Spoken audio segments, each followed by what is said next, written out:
Hi everyone, welcome to Saris on Screen. I'm Usha, But I'm Rekha. and we're talking about politics, patriarchy, and pop culture. Catch us every other Friday as we do feminist deep dives into South Asian culture and cinema.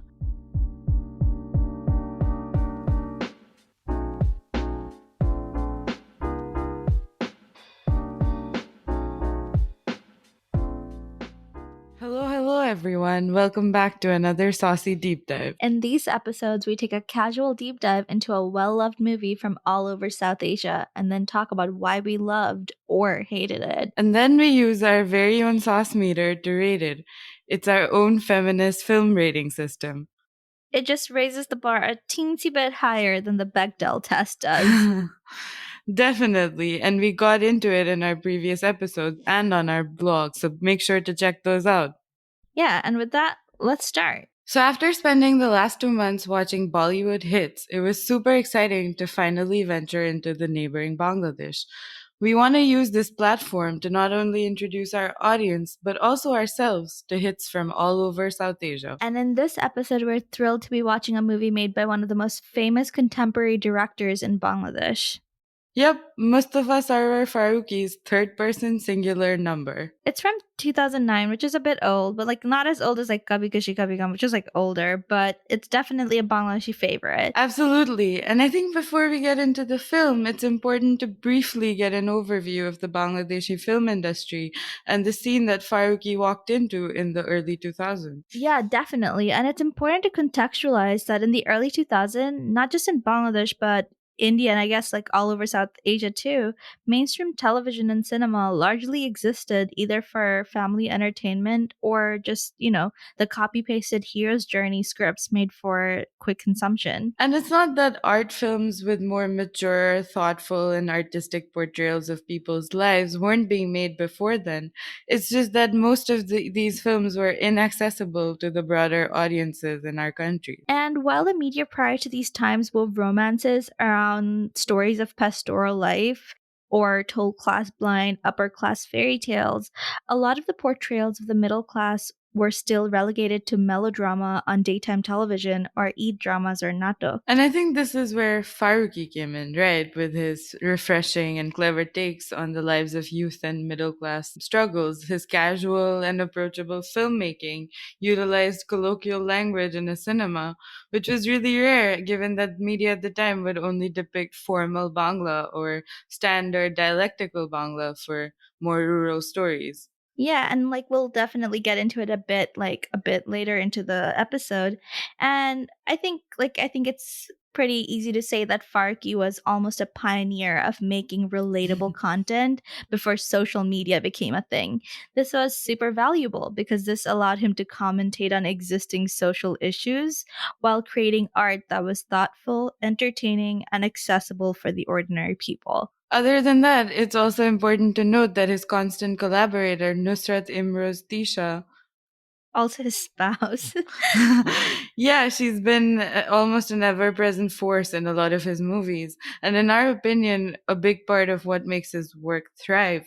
And while they create great art, we will briefly get into the issues around male directors and the power dynamics between them and their muses. And I think it's also interesting that even in his more juvenile works, in The Bachelor or pre-Tisha work, while he was developing very well-rounded out of the box female characters with agency who were not manic pixies, I think there was always the question if that intention translated across the screen. And this brings us to the very interesting discussion that we had not planned for today with a very special guest.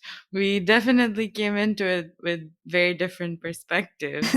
Especially given that Rekha and I kind of operate as a two-headed media monster with one set of opinions. Yeah, but no, this is absolutely a blast, and we're so excited to share this with you. Yeah, and without further delay, we're so excited today to have our first guest on the show, Raidah of Raidahcal. Hi.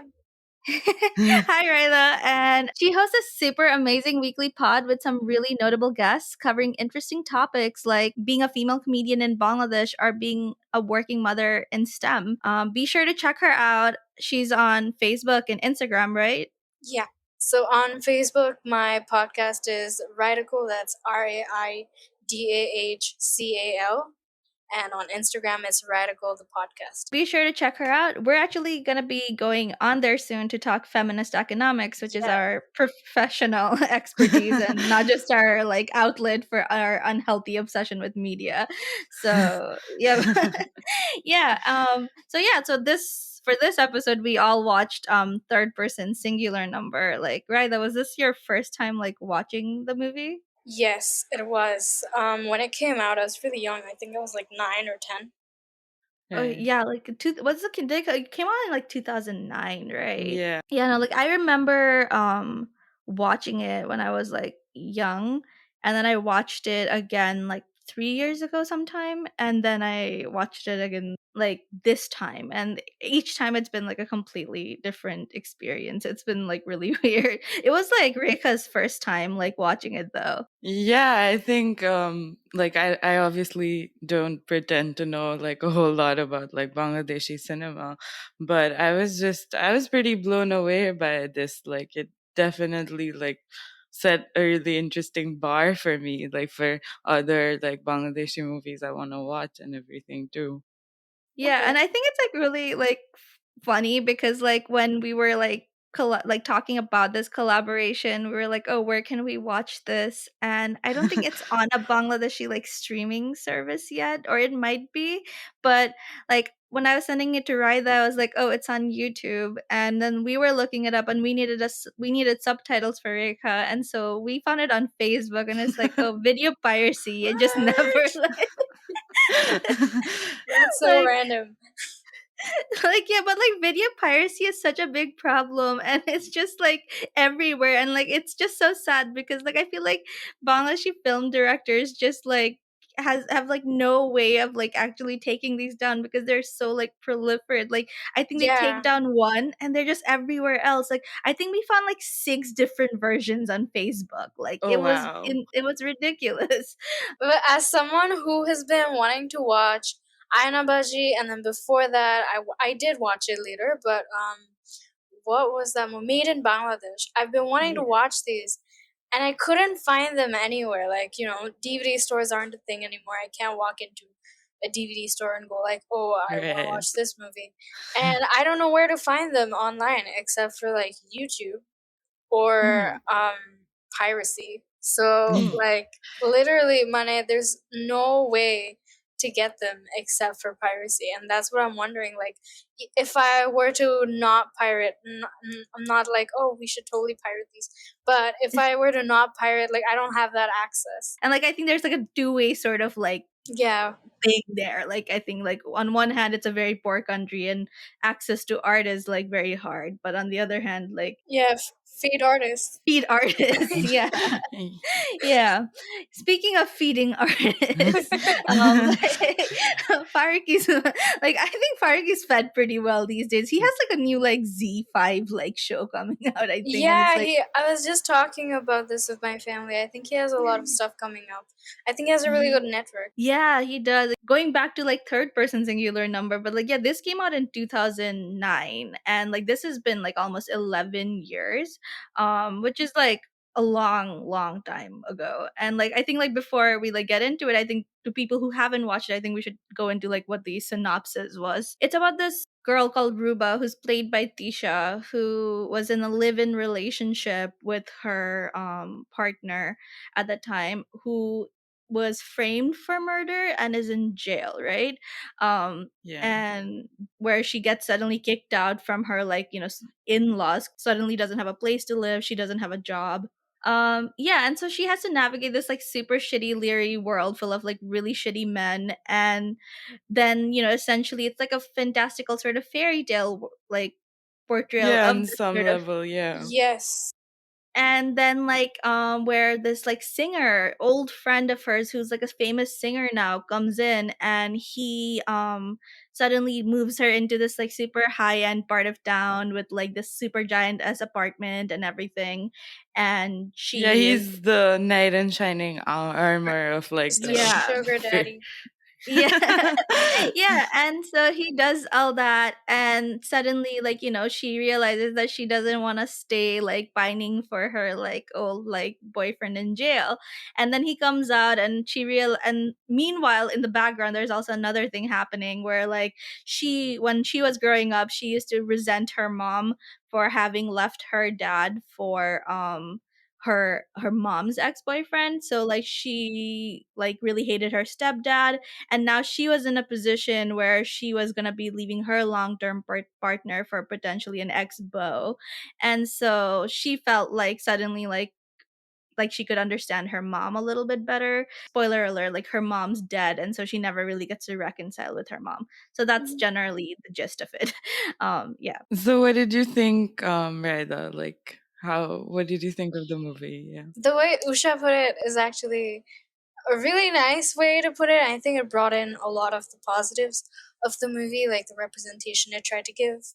But I was so disappointed, honestly. That's interesting that you were like disappointed. Like, I think it was surprising because for me, when I, like, first watched it, I was like kind of meh about the movie because I was also like 10, 11ish too when I watched it, and I didn't really get it. It was like kind of shaky and whatnot and blah blah blah. Mhm. But like, this time around, I think I, like, really liked it. It's really weird.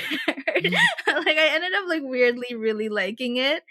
But, like, Okay. I think another question to, like, and it's fine for us to, like, think differently about the movie. Yeah. That's the point of having, like, different, like, opinions. Reka, like, where do you stand on it? Like, So I think as someone who like is pretty new to like Bangladeshi cinema and like doesn't have, like the full like local cultural context, to me it like was definitely seemed like a movie way like ahead of its time, because I honestly just haven't seen a lot of things like that coming out of anywhere in South Asia at that time, where some a story about a woman and about a woman making like these choices out of her own like desire or like agency. I don't think I've seen that kind of films come out a lot, and even now they're still kind of relegated to our like indie film industries versus like our mainstream film industry. So I think that was really interesting that like a mainstream director actually talked about these issues in mm. 2009, you Yeah. know.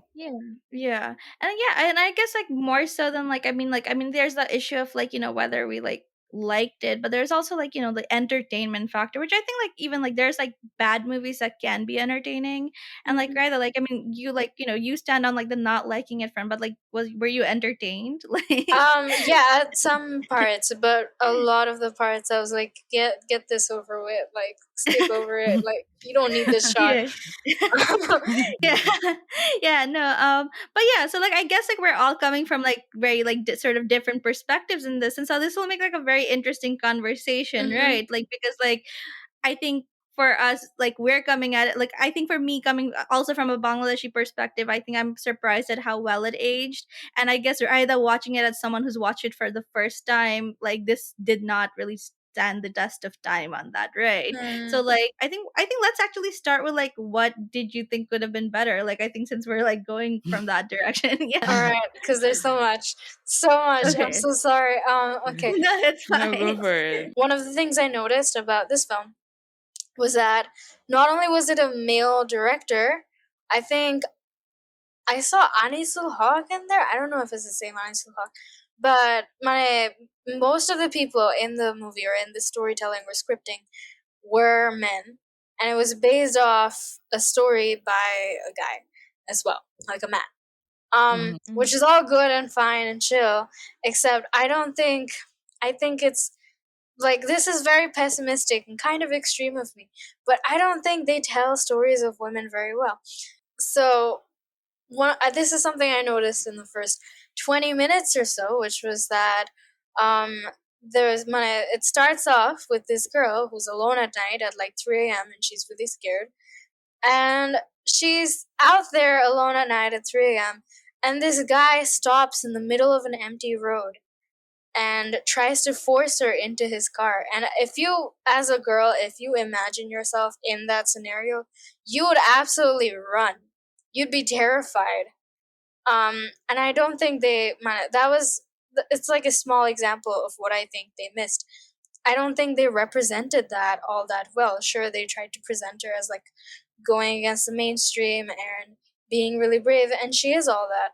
But I think it missed the point of how all women, at least all Bangladeshi women, would feel if at 3 a.m. they were alone at night in the middle of a very empty street and some guy pulled over, got out of his car, and went like, "You should come into the car with me."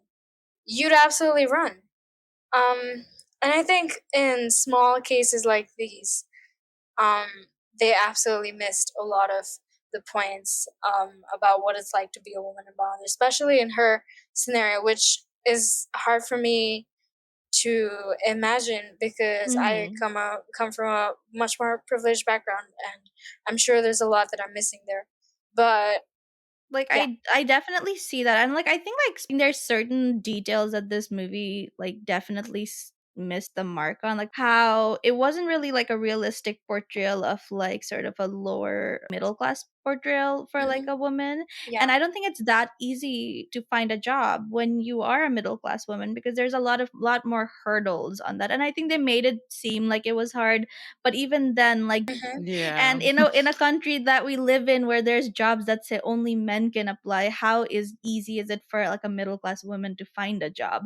And I think Exactly. that ended up happening a little too quick. I think when Rika and I were watching and like we kind of viewed sort of this as sort of like a fantasy, then this is like a fantastical portrayal of like, Yeah. the world. And Hmm. so in this world, she is like so resigned and she's like so like, like in her head that like the rest of the world exists in like the fairy tale binary, right? There's the ultra good and then there's the ultra bad. At the beginning we get these like super like villain figures, and then we get to see Topu, who's like the shining knight. And yeah, I think that as Disha's like hero's journey plays out, we see her like sort of defeat these villains in like sort of this like fantastical reality where this is possible, and then find an even more like sort of absurd sort of fairy tale ending with like Lobu like briefly before they kind of deconstruct that. Like the scene at the beginning where she sees like that woman pop up, where the woman is like, "Oh, I'm the woman who like was raped at that police station." And then she's running and all these men are chasing after Yeah. her. Like that's all like in her head. Right? That's like her fears manifesting. And so like I figured that a lot of the Hmm. story within the movie Yeah. were sort of like manifestations of how she's viewing the world. She's not like a fully reliable like narrator, I think. Like that's what like we realize in the first like 15-20 minutes too, from that like perspective, that everything that's going on around her that we're getting to see because the movies from her perspective may not actually be like real, but it's kind Hmm. of like adding to Yeah. that fantastical or like, slightly fairy tale like vibe of, this main character and her like struggles and stuff. And I think like Yeah. that's also like an interesting thing to like also think about because like on one hand it's artistic, but also how much do we give men a pass for being artistic when like, like not being like true to like women's like actual Yeah. realities. Like Definitely. because like it's like giving a lot of benefit of doubt on like, oh yes, this is like, she's an unreliable narrator, this is a narrative tool, but like also like this could also just be a man being bad at what he's supposed to be doing. Yeah, exactly. I actually hadn't thought at all that a lot of it is her imagination, and it's a very fairy tale version of a Yeah. story. I did think it was a fairy tale version of a story, but not in the way you mean it, more in the way that they Yeah, convey and it, I think kind this of. is why our discussion I think will be very interesting because like I think there is like a midway between this because you can be an unreliable narrator but you still have to be able to like hit the points that you're trying to. Yeah, And like I think one thing that like for me that I felt like that could have been better coming as someone who did enjoy the movie, I wish like there were very few female characters in the movie. I think other than her cousin and the mom as like prominent female characters. yeah. Hmm. And I really wish that those relationships were developed more. I did Oh really yeah. enjoy the dynamic that was developed with the cousin, because like that felt very realistic to me, because often housewives have to live in sort of the crevices of their houses, right? Sort of Mhm. like in the corners where they have to hide from their, like they never have claims to their own spaces, right? Even when she's talking to Ruba, she's like in a corner, like hiding away from her like mother-in-law. Even when she's like even when she's trying to talk to her cousin or give food to her cousin, it's always like sort of like, secretly, or like, like trying to like, exist in resistance to the sort of structures within the house rather than like, within it. And I think that it's really like that I really appreciated, because like it just was sad, because this was a woman who lived in that house but had so little say in it and was so stifled by it. And I really like the cinematography like within the house too, because there were just so many like sort of columns in the house. You could just see like Mhm. how stifled this character was within the house, which is why I kind of wish we got to see a bit more of it, even though like I get that plot wise there wasn't a lot more room for it. But I do wish we got to see like any other female character just a bit more, especially the mother, because I think that the plot was Ruba's backstory was so dependent on like her relationship with her mother, Mm-hmm. that Mhm. I feel like it was a loss that it was never like developed more. We know very Yeah. little about the mother, but I think it's also because like the story is so built off of how Ruba was looking at the world at that very moment. I guess Ruba Mm-hmm. wasn't thinking about her mother unless she was just resentful about it. Like, so like we can just put that on her, or we can put that on Faruqi being like bad at this, which either. Yeah. Yeah. I would put it as Fargo being bad at it. I'm just really pessimistic, y'all. But I'm like my whole point of it is clearly the mother is a very pivotal character, because at the end, Mhm. when everything unfolds, she's talking to her mother, and a lot of her self-talk is relating to her mother, and you don't really get to see it until the story develops, which I get they Mhm. needed. But I would have loved to see more of the mother. I know nothing about her, and also Mhm. I think every single character, including the narrator, I think was left pretty underdeveloped, because throughout the movie I couldn't find anything in the movie that I could root for. I wasn't rooting for the character. I was rooting for the character, but I was disappointed. But I Mhm. couldn't root for her relationship with her boyfriend in jail. I couldn't root for her relationship with her Mhm. musician boyfriend. I couldn't find anything that I really wanted to work out. Yeah, I think one of the other things about like her relationship with her mother that I found interesting was that she gets like redemption at the end of, the last few scenes where like there's the boat and everything, and she gets that like resolution and everything. But we never like see the same for the mother's character, because we don't get her like backstory, so we don't get like the intention behind her choices and like how she got where she did, except for like a few shots of, her looking sad when like Yeah, Ruba and the mother is very completely. like silenced as a character. I think like very voiceless as a character, which I Yeah. think like women being voiceless in movies isn't like a new thing in like movies directed by men. Yeah, Yeah. but it was like a weird contrast to see like a character like Ruba who was given like voice, and then like, Mhm. the other characters being like so voiceless, even including Yeah. her cousin. But I think the Mhm. other character that also kind of got like slightly left behind is actually her husband's character, or like the Yeah. first sort of relationship that she's in, the man who's in jail Mhm. and everything. Yeah, We like know Musharraf not. Karim's character, yeah. Yeah, we don't know anything about like why he's in jail, like apart from him being like framed, or like how he even like got out so quickly, or like what their relationship was even like, that she Yeah. didn't feel so into it anymore. I think there was like a lot of room and potential there for them to develop that into hmm like a bigger narrative, but yeah. I I think if they had given us a little more about what their relationship was like, we could have felt deeper, in a deeper sense, why she was so conflicted. Because it felt like the main point of her conflict was that she'd been waiting for this man to come out of jail. She'd already promised herself to him, which is why she was finding it hard. But is there any actual emotion? I don't know. Guess like now that I look back at it and like I'm like sort of like faced with like a more critical look at the movie, I Hmm. think that it kind of feels like where like my sort of viewing it as a fairy tale or like viewing it through the lens of a fairy tale was very like sort of defensive, because for me it was very much that, oh, like this was a, that sort of like princess and a, like damsel that's in a like a up in a tower and sort of and Hmm. whatnot. And so the tower being that relationship where she doesn't specifically have a particular attachment to that tower, and then her internal demons and the step, like all that, and the dragon guarding the castle being the her backstory with her mother, and then like Topu being like the person who like gets her out, but eventually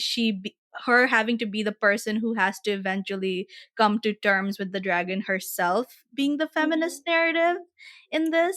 So I like, Yeah. and I think that's like give like a reach, like I mean it is a reach. I mean, the movie also didn't let go of that whole like, savior, like man kind of like trope Hmm. either, because Topu does become like her savior. And Sugar I mean, daddy. part of like her, like, even attachment to him, like, arguably is to do with the fact that like the kind of life he can provide for her and like the space he can give her Yeah.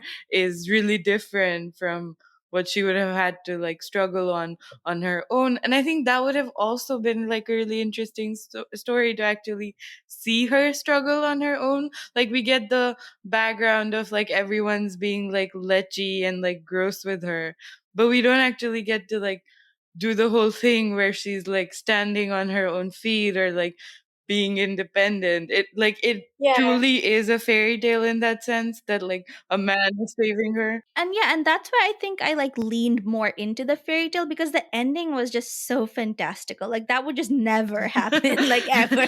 Like there's just no man that like I know who would be not toxic enough to like there's no man who is not toxic enough to be like, yeah, you can have your boyfriend like me.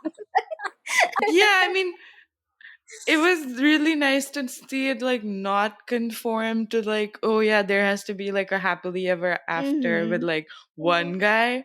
I mean, yeah, You know, that was to give really cool. the movie some props though, I did appreciate that Topu wasn't selfless. I will give it Yeah. props that Topu wasn't selfless, that Topu was still a shitty dude who wanted to fuck. Like Yeah. that like Absolutely. they could have shown Topu to be like, "Oh my god, babe, anything you want, I'll be here." But he like through it all, he was like, "I want to fuck. Like this is it. Like this is my end goal."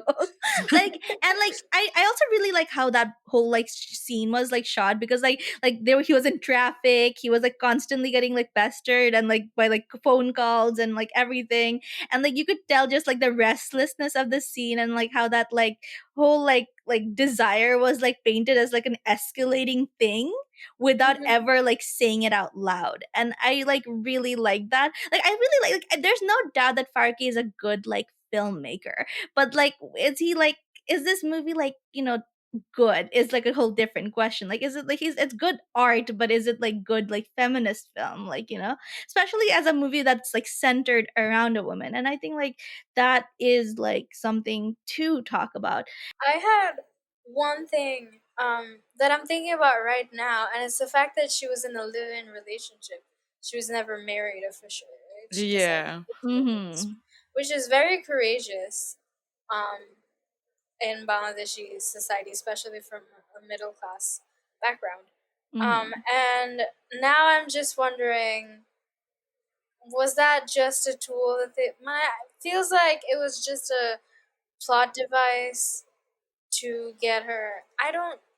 It just made it did make it easier for her to leave him at the end. Yeah. There's no divorce Yeah, papers. for Yeah. sure. I Yeah. also think like her mom is like her whole relationship with her like mother has like some role to play in like how she like His views marriage. relationships and Mm. like marriage overall too.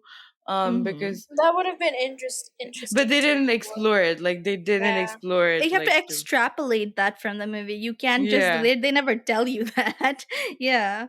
um Yeah. yeah, no, I think that like there's a lot that is left like unsaid, that like I guess like it's like if you want to see it as a good movie, I guess it's a good movie. Yeah, um you have to really want to see it though. I don't know why like I took to it this much this time.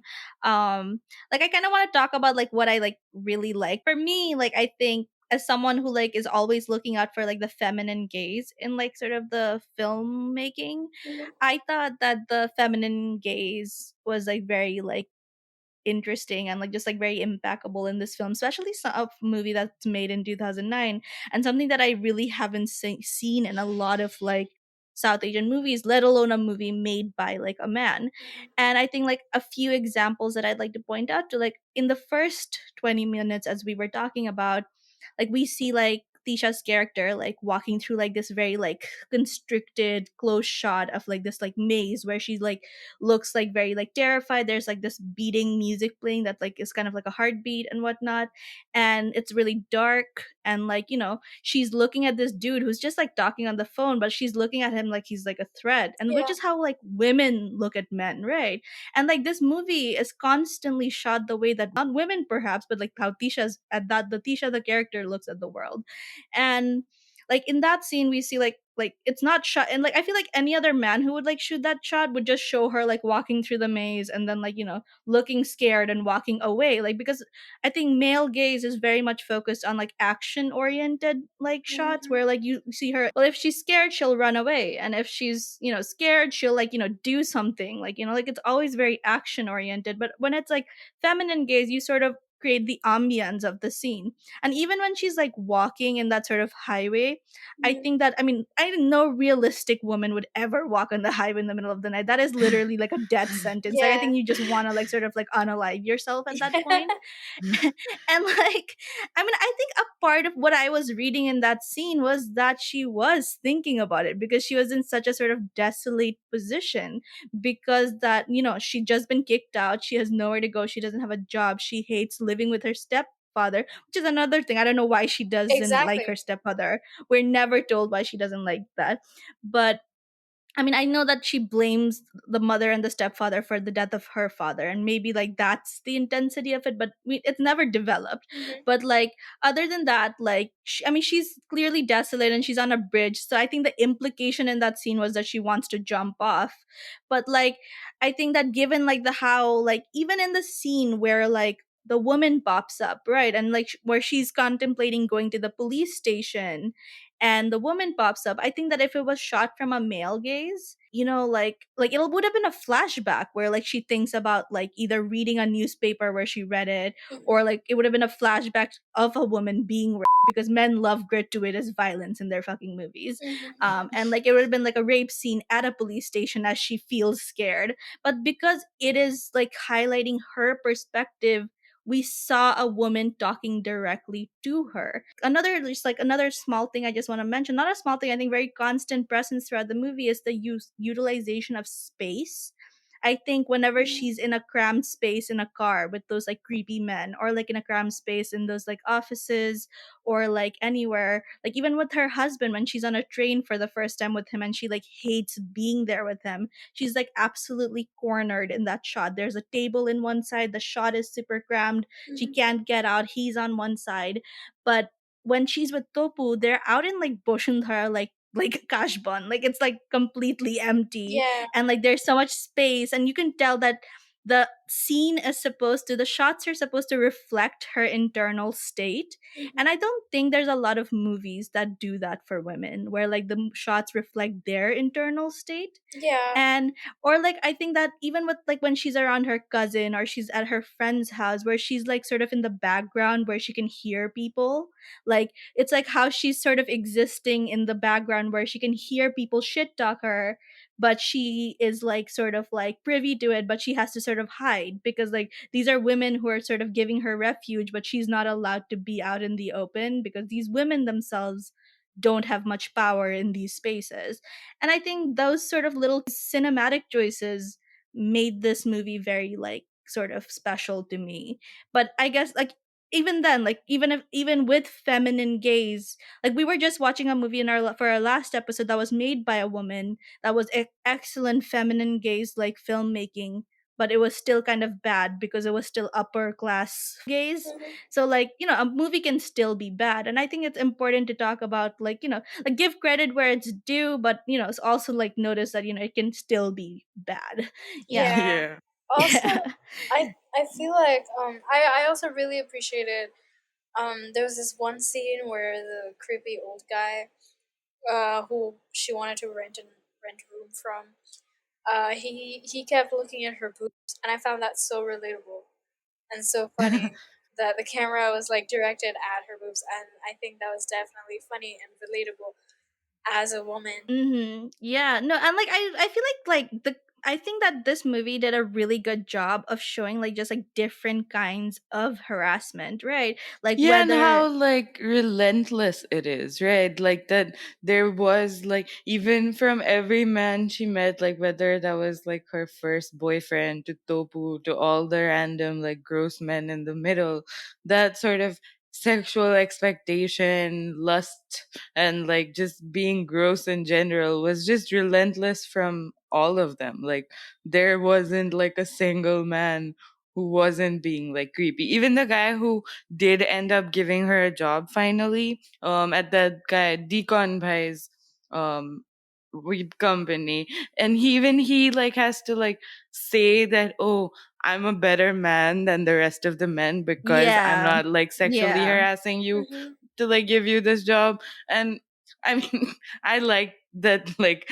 men were shown in that at least somewhat like realistic light. That Critical lens, yeah. yeah, yeah. Yeah. That's one thing. It also felt like they were trying to have an exhibition of all the harassments that women in Bangladesh face without actually. It felt like she came very close to it.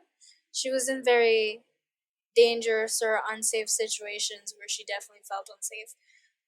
Any woman would feel unsafe, like that situation where that guy called and he wanted to give her a job and meet with her immediately. I think that was definitely shady, but yeah, they kept trying to show all of these situations where she, as a woman, felt unsafe because because men are being trash. But I feel like they did that, sure, to create an environment, to show how she's really powerful and strong for going through all that and putting up with all that and not giving in to doing something she doesn't want to, for sure. And I think they had to establish that so that later on people don't go like, oh, sorry, that was Bangla.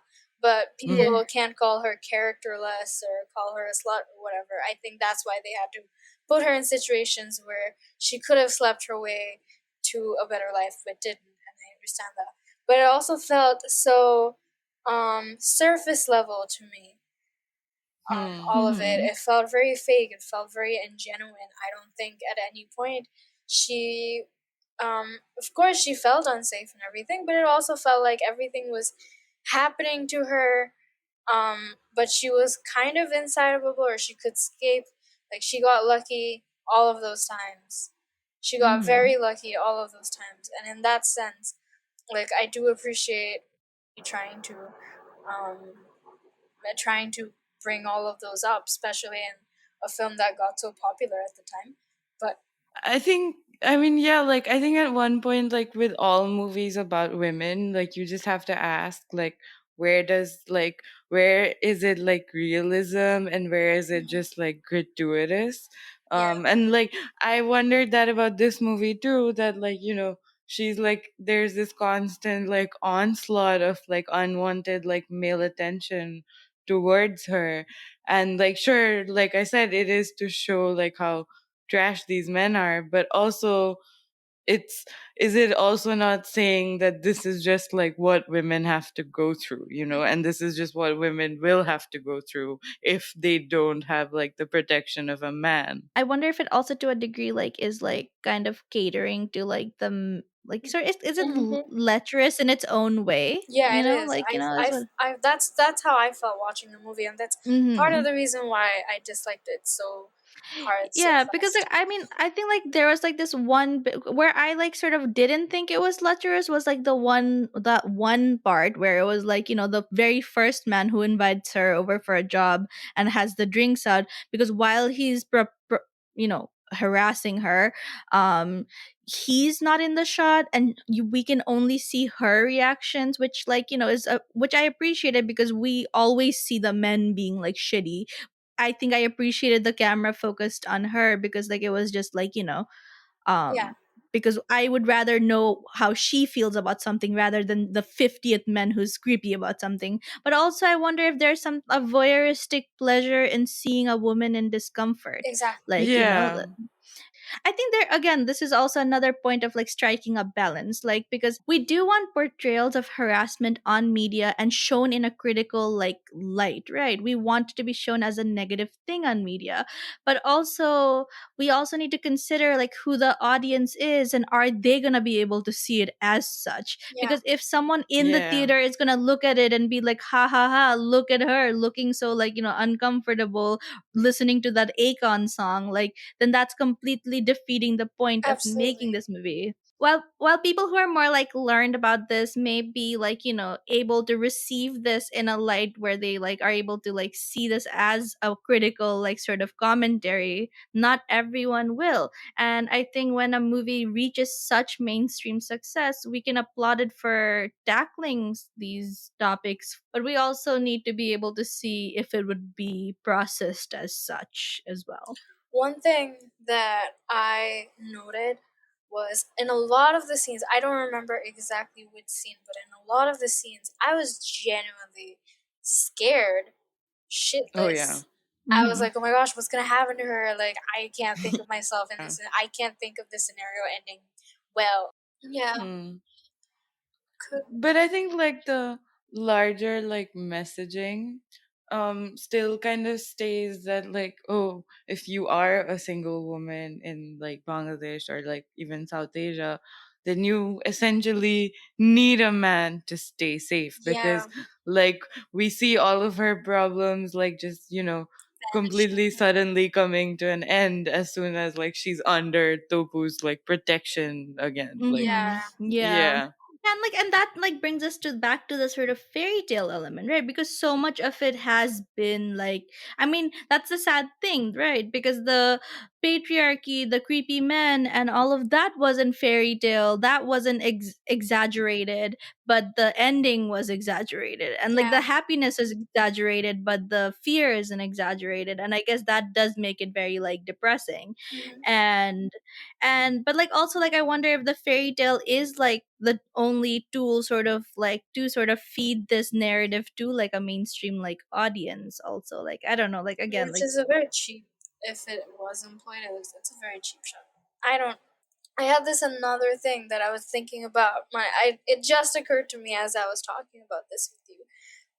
Which is that, like I said, I wonder if she was at the beginning she was put into such unsafe position to establish her as a very, quote unquote decent, not slutty, very nice girl. You get what I mean? Like very Mm-hmm. quote Yeah. unquote dignity, whatever. Mm-hmm. And man, they wanted to contrast that because at the end, when she falls in love with someone who isn't her, not husband, they didn't want the audience to be like, oh, this girl's a slut. So if that's why so much grossness for men was shown at the beginning, that's also something that we should take note of. That is, that was that really necessary, and can you really not build a female character without showing all of that? Yeah, does like male like violence and harassment, is that the only thing that can like justify women's agency or like choice Hmm. making, you know? Mm-hmm. Exactly. I think And yeah. throughout the movie, I kept waiting, especially at the beginning when she was facing so much shit. I kept waiting that she would turn around and she would like somehow do something drastic and have agency over it. I think Rika brought this up, that she would have agency over herself at some point, and that's how the movie would end. And if that's how it ended, I would have been so happy. I would have loved it despite everything, because it would have felt like an arc. It would have felt like an empowering arc for her. But it's not. It's just, for me um it felt very discontinuous. That at first she was facing so much shit, and then she gets in touch with her ex-boyfriend who hasn't been in touch with her for so long. Like, this is just a Mhm. loophole. Again, from the sort of benefit of doubt that the fairy tale like narrative provides, like if we do take into account that Topu as sort of the like knight in shining armor sort of like person here, like is that like him being a man and him being also a rich man, doesn't that also provide a commentary on like the intersectionality of like reality, right? Hmm. That like ultimately there is no way, and like this is coming from like just like I mean this is coming from like personal like anecdotal experience. I know for a fact that if people in the area know that there's like women who live in the apartment, it's suddenly a lot more dangerous than knowing that one man lives there, right? Yeah. Even if he's not always there, just knowing that a man belongs to that apartment is assurance enough. So is the protection that Topu provides that far from reality? Is the fantasy of Topu existing that far from the reality of what a man provides in our society Yeah, as no, a for sure. Like, I completely understand what you're trying to say, but I would have appreciated this from a critical point of view rather than look at him That's saving fair, her. yeah. You know, like, look at him spending all his money. So But I do like that Tobu is like any other man in like the movie. I mean, sure, he's like better than some of like the worst men, he's just but involved. he's still a man. Like he's still shown to have like those, expectations, Uh those huh. like desires, and like the sort of what do you call it, the motivations to help. Like he's not just doing it out of the Yeah, and goodness of his heart. he's not a selfless man, and I think that it is critical that like nothing was happening for Ruba for the most part until she did have a man. I think that is supposed to be, I mean, I guess again like this is sad for us as women, like and people watching this movie.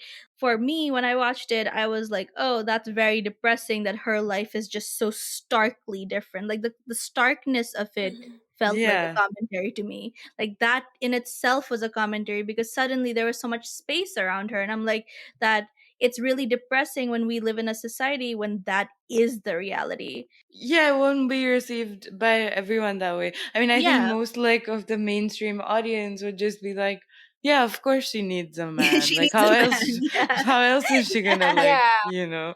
I think I think from a movie which in the first few in the first half hour, it sets up its protagonist as this really badass, really brave woman who withstands against every shit that every man around her puts her through and doesn't give in to anything. She doesn't sleep with anybody that she doesn't want to, etc. She didn't even marry someone just because she could. In this society, which is like so unthinkable, and she was supposed to be like this really amazing, awe-inspiring character.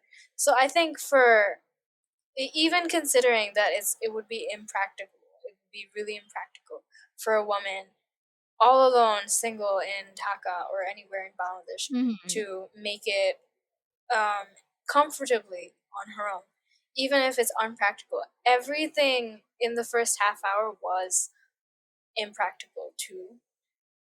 She Yeah. pulled herself through really unsafe situations where practically she probably wouldn't have. And so that's why I kept wanting her to make it Yeah, through. yeah, and that's like valid. And now that we have this like contrasting view, I think it was very interesting to see like, the viewer clearly shapes the movie a lot too because Of like, course. and I think that, there was obviously like a lot of like things that we did appreciate. Like, there was a lot of abstract imagery and symbolism. Like there's a scene with the boat at the end. Like there were songs that were chosen that were very thoughtful, and there's also the scene with the boat at the end where she's like talking to her mom, where there's like this pond, and while her mom's quiet and I mean, her mom is still voices at this point because her mom has passed away, and we can see it's a pond and not a river, like usual imagery around death is, because rivers you can't like cross because they're like you're completely barricaded. It's a pond, which I think for me signified was that she never crossed over from the other side due to her own sort of hangups Mhm. around this. Mm-hmm. And I think that that sort of imagery that the boat has sort of sailed at this point and she can't reconcile with her mom, and that's something she just has to sort of live with, sort of being the end of it, which kind of sucks. And also want to ask you guys that, did you think she was a manic pixie? Yes and no, both kind of. I think she was manic pixie dream girl in the sense that obviously, super unrealistic, stays strong throughout everything. Even though we can tell at the beginning, especially, that she's kind of depressed and she goes through a lot internally, she Mm-hmm. is still seen as like a strong person. There's even the point of the movie where I think she's a manic pixie dream girl, not for any character in the movie, but for the audience, Mm-hmm. if you know what I mean. Mm-hmm. Um, Yeah. that she's not there to satisfy anyone's needs but the audience, because the audience needs this character.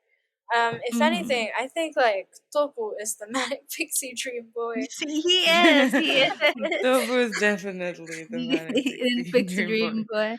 Yeah. No, I think for me, like, I don't. Yeah, I think that there's definitely an element for us, like, where she's just this like mystical sort of like character, like fantastical sort of character. Hmm. But also, I don't think like she's a manic pixie dream girl for any one man in within the movie, which is like nice. She's just But a like, sexual yeah, object for yeah, but like most I, of. yeah, and like I think that there is also like obviously the element outside of the movie to consider, that she is still played by Tisha, who was like Faruqi's muse like at all points. And so I mean, this has been someone's, Yeah. like, this is an actress who's been someone's manic pixie dream girl. There's that element of it, and I guess that when this character is portrayed as a fantastical character to us, I think that context should be important to us, Hmm. because like, yeah, it's Yeah. kind of a little weird when you like keep doing that over and over again. Not that they don't do like great collaborations, but like still. But yeah, no, I do have one last remark on the empowerment element. I think that we often expect very like sort of like direct empowerment stories from women, Hmm. especially like because of like, I think because of sort of our like Western sort of centric ideas around empowerment. And I think over the last few days of like sort of like, like thinking about this and all that, I've started to appreciate sort of like resistance as a form of empowerment, and even like resignation and cognizance of power hierarchies as a form of empowerment. And I think Tisha's character, for me in the second half, I agree that it was like her resistance and like at the beginning of the movie could have carried on towards the later half, Hmm. but I think her resignation too was a form of empowerment in its own way, because of just like what she had been through in the first half. I think like one like notable instance of this is actually in the sort of like sex scene when her like not husband is Hmm. back, and she's sort of like, I mean, he's obviously like he wants to have sex with her, but she's not like present in Hmm. that scenario. She's not mentally present in that scenario. And like we've seen like different, iterations of like this depiction where women are just like enduring sex. But I think the whole like using a doll to just show like the like absence, like mental absence, was really interesting, because that absence is also a form of resistance at some point for a lot of women, especially like who have like maybe don't have space for consent in their marriages or like relationships. Just like enduring and like not being present like in that moment mentally is also a form of exerting some control over their Yeah. sexuality, Yeah, right?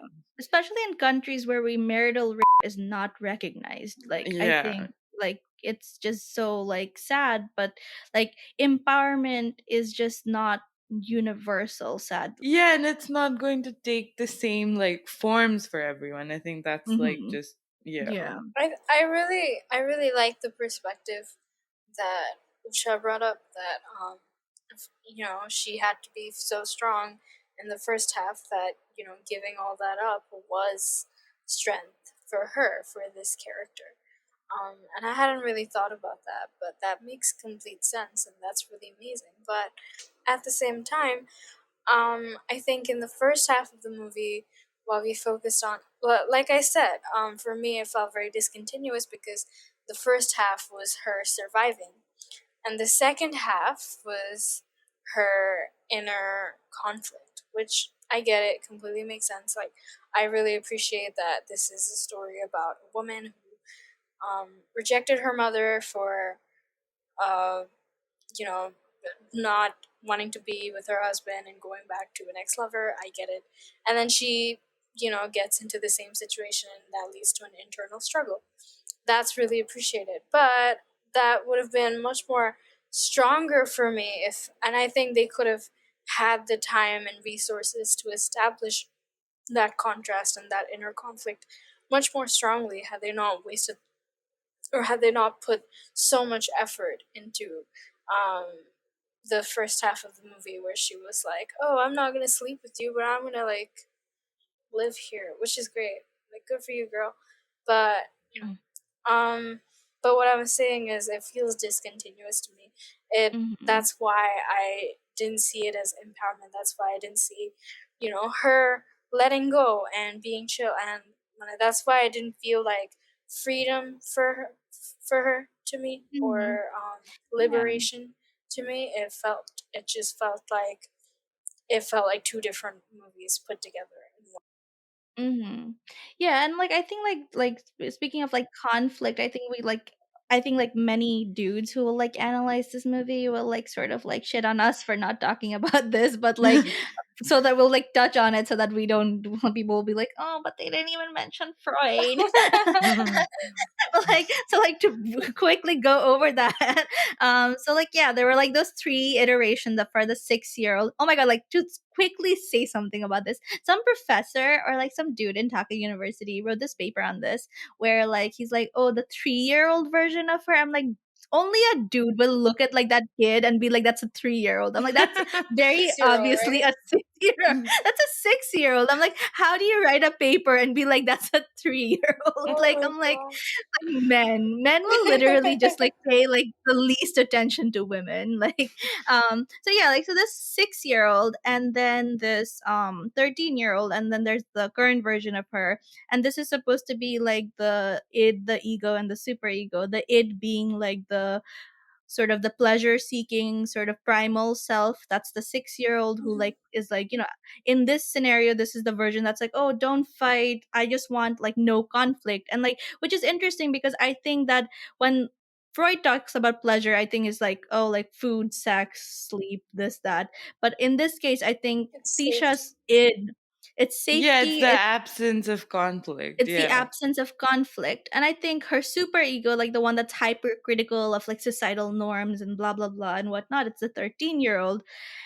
And this one, she's the 13 year old who's like constantly like bitching at her about like, oh, like stop being this, stop doing this, like people will say this, people will say that, blah blah blah blah blah. And you're like exactly like your mom and like you suck. Hmm. Yeah, yeah. Yeah. And the ego is just her current self just trying to like, vibe. Navigating. Yeah. And so like I think like to give it like some, like whatever, like another sort of like kinder sort of like alternative, like I think the ending where she was just allowed to live sort of a conflict free fantasy, Mhm. that's her id gaining sort of like what it wanted. Mhm. Like suddenly she wasn't in a conflict. These men who like suddenly for some reason were okay with just like being in a throuple. Like my canon is that they were in a throuple. Like that is Yeah. it. Like I refuse Same. to believe anything else. Like they were in a throuple and that is my end game. But yeah, like the id got what it wanted, and I think that is like my ending for like her arc. And she There was you go. also be able to be like honest about it, right? Like I Mhm. actually Yeah. really love the scene where she's like confessing to her like long term like partner who's come out of jail that she's not in love with him anymore. Like Mhm. it's almost like a little explosion from Mhm. within her because she's so like Mhm. done with like carrying that Yeah. like information. Yeah. Yeah. We get to see this one woman who gets to speak, right? And I think it's like a valuable contrast because it's not just that these her mother or her cousin that doesn't get to speak. Most women in our society don't get to speak, Mhm. right? And I think that meant a lot to me. And like to me that was sort of her closing arc, just her growth as someone who had to sort of sit through shit and then reach her sort of like fantasy ending. And ultimately this was never meant to be realistic, right, in my head. Like, and like I don't know, like maybe it's either it's bad filmmaking or it's just not supposed to be realistic, either one of these two, and it could be like, like both or either.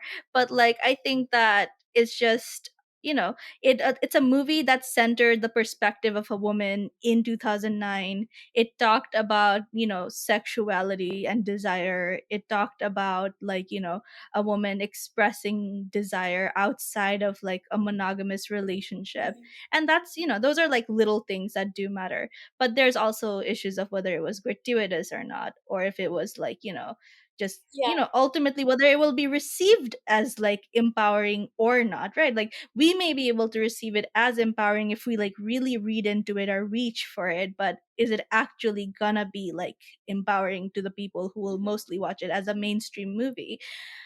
And yeah, and I think like that gives brings us to our like final like scoring for this. And then like I think I'll ask like, like 5 questions, and like I'll ask you both for like scores on this, and we can like wrap up. So the first question: is there at least one character who adds a nuanced representation of a diverse South Asian identity without stereotyping and tokenization? I'll give it a 1 because you specified at least one character. Yeah. So like, Yeah, it's a very it's a it's like low bar. slightly better than the Bechdel, but like it's Uh-huh. still a low bar. It's not You can push. zero, you know. It's not zero. Yeah, okay. Rekha. Yeah, I think I would give it like a point 0.5 because there is like still like a little bit of tokenization. And I do think that there could have been like, even apart from Ruba's character, I think there could have been like better representations of women Mhm. overall. Or like Yeah. differently abled bodies, or didn't really they still had the opportunity to have differently abled bodies, or like, even fat people, like, always repping fat people. Like, um Mhm. Yeah. also, okay, so our next question: Yeah. are the primary characters, especially female and marginalized characters, portrayed with agency, individuality, and motivation? I would give it a Okay. And we 0.5. know like why, because it was just like bad motivation on that. Yeah. Yeah, Okay. I think I Yeah. would like give it the same too because there Mhm. was like Okay. All definitely right. room for improvement. Mhm. And Yeah. then, are the female and marginalized characters shown to be cognizant of their identities and how they exist within the social context? I would give this a -1. Okay. Like, why do you, like, is it because like you think? I so yeah, I feel like when I definitely see that they are put in what men would think are like really realistic portrayals of harassment and sexism. And sure, yeah, like okay, we face sexism every day and they put it on a screen. Good for them. But also I feel like it wasn't portrayed to be as terrifying as it would be. There was always an escape route. Like, I think that's like, Uh-huh. yeah, yeah. Yeah, I don't think they are fully aware. I don't think she was fully aware of the power dynamic, but because to me it didn't feel like it was. When I sure it felt like a woman who um is very brave and Mm-hmm. like smart and outplays the Mm-hmm. shitty men. I get it. I appreciate that, but it also felt like a woman who like I would be so scared to take those chances. Mm-hmm. Yeah. So in that sense, I felt unaware. Okay, yeah. All right. Rekha? I think I would give this a point five Mhm. too. Just because I think there are glimpses of um Ruba's character sort of realizing where she's not in power, or like even with Topu, when she's realizing like in the new place, she can see how much of a difference it makes, like having Topu around, and like just having that sort of added layer of protection. But I also think that like there are points where like the power dynamics are like conveniently just not addressed. Mhm. So I think for that I would like dock like half a Mhm. point. Yeah. Yeah, and I do like I think like for me like I think that she was cognizant of like her like position in society. So like I think half a point like that should like I think that would warrant like half a point for that. But it Yeah. did suddenly disappear from time to time. Like for like Topu especially, like did just suddenly disappear. Hmm. Okay, Yeah. so fourth question: do the women and marginalized characters have meaningful relationships with each other? And I think that's like a 0.5 on like our end, like because like I think you do have relationships with women that end up having meaningful impact on the main character, Hmm. but it's not But like Yeah. it never like goes beyond that. Like, what about you, Rida? yeah, I would. I would give this. I would actually. I'm very Okay, it's pessimistic. a zero. I would give this a zero Okay. because all of the meaning in the relationships that she has with these women, Mhm. except for her cousin, Mhm. all of the meaning is basically her mom. Mhm. And her cousin plays a Yeah. very small role. You barely see her. You do see what kind of life she leads and everything, but you don't see anything Mhm. about her. Yeah. It's just another. You could replace her cousin with any other woman that you know Yeah. who lives yeah, who leads money, who is in that position. Yeah, like it's her cousin Um isn't like unique to this role or anything. Yeah. yeah, Mhm. Yeah. like there's no apart from this protagonist, there is no development in any other female character. Mhm. So whatever meaning you have between their relationships is completely internal. Mhm. And I feel like that, like, the meaning being internal and specific to her only speaks about how nuanced her character is, but not really about her character. Why I would give this a Where I would give it a 0.5 as well is I think because like for me like the characters of her cousin like and her mom like were never developed like so like that's like half points docked, but for me those characters like at least the cousin for me like I really appreciated seeing like how women like are silenced, not just their silence but how they're silenced in their like spaces. And I think seeing that and seeing how it affects their autonomy and their relationships with the women, like like in this case obviously we would see like their relationship with the main character because this is movie like we look at the world through Tisha's eyes, so like Tisha's relationships with everyone would relate to how much Tisha's thinking about people. And yeah, and our last question is, does it challenge any flawed notions upheld by capitalism, patriarchy, and the caste system? I would give this a 0.5 because, well, I feel like it brought to light, harassment, women go through shit. It brought to light all of that. But then again, I don't think it did it very critically. I think it did it to set up a main character, um, and to set up a female protagonist in a way that the story needed it to. But I don't think they did it. They did any of that with the intention of being critical of it Hmm. or changing any notions. Yeah. Um, yeah, I think maybe I would have given it like a 1 before this conversation, but I'm also kind of leaning towards like 0.5, 0.75 because I mean, like Raida said, like while it is sort of like addressing or even like just bringing these issues of like female sexuality or, women's agency and things to the forefront, I think there's a lot left to be extrapolated. Hmm. Like the challenging those notions is like part of the extrapolation that you have to do, I think, because the movie could just as easily be saying that like I mean, this is just how it is. So I think that intention didn't entirely come through, that this is meant to like challenge these ideas, maybe. Yeah. Mm-hmm. Yeah, no, Yeah. and with that, here's our rating. Like Raidah's giving it a 1.1 out of 5, and we're giving it a 2.5 out of 5, which is definitely lower than where we were at with like I think like a 4 out of 5. So like we've definitely been humbled on this. Absolutely. Yeah, that's Yeah. like I think these are like good conversations to have, because like I think there's Yeah. like a lot to like, I mean like I think like sometimes you get really bamboozled by like good filmmaking, and then you just really need to sort of come through and like be like, no, maybe it's not that Yeah. like great.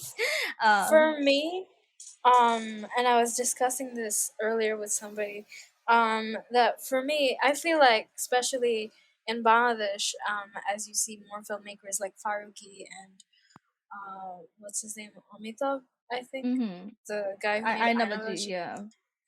Yeah, and I think a lot of these new filmmakers are trying to focus on better techniques of storytelling, which I absolutely agree. Like, if you're gonna do filmmaking, you need to use techniques to tell your story in filmmaking, because otherwise, like, what's the point? And you need to use your camera in that way, and I totally get it. But I feel like what these stories lack, especially in the movie that we're talking about, is that at the end of it, I felt nothing. I didn't feel sad. I didn't feel happy. I was happy that the movie ended, but you know, like, I didn't feel anything, or Mm-hmm. even if I did, it was completely weak. And I think the whole point of cinema and the whole point of stories has to be, you know, make people feel something. Mm-hmm. Um, and The I whole think point of that's the whole art, point of, yeah. yeah, exactly. And so I think a lot of movies are missing that because they're too focused on the aesthetics of it or the decorations of it. But if you don't have a story, like, even if you tell me a story in a completely straightforward way, um, you know, but obviously the story has to be delivered well for you to Mm-hmm. feel something, and I understand that. But Yeah. even if the making isn't like top notch, but the story is really Yeah. amazing, that makes you feel Yeah. something. Yeah, Yeah, no, like, I would have really appreciated that. yeah, I think like Farki, like it's been surprising because like from I was like I've been like kind of rewatching Farki's filmography lately, and Farki like really like changed the scene when he came in, and when he started like, I mean, he was sort of the first person to sort of do like sort of colloquial middle class sort of like Dijus language. Like I think when it came out, that's what it was called. Like Mhm. Dijus was this like phone plan in Bangladesh, and Yeah. so that's what like, and so he started doing that, and it was very accessible to the youth, and it told the stories of ordinary people. And I think Mhm. Farki started doing sort of critical, or like not, I don't know how critical, but like at this point like Farki started doing commentary on like the social issues in a way that was also marketable, which I think that's like rare. I think it's a rare feat to accomplish. Like because I think Yeah. before that we only had like, you know, like natoks, which are like just like these dramas that are like mostly melodramas, or like, you know, like funny natoks, or like funny dramas that we'd have, which are like air for family entertainment, or like very artsy films which are not necessarily accessible to everyone. And so Mhm. this like sort of mid ground between the two, I think it was an experiment in its own.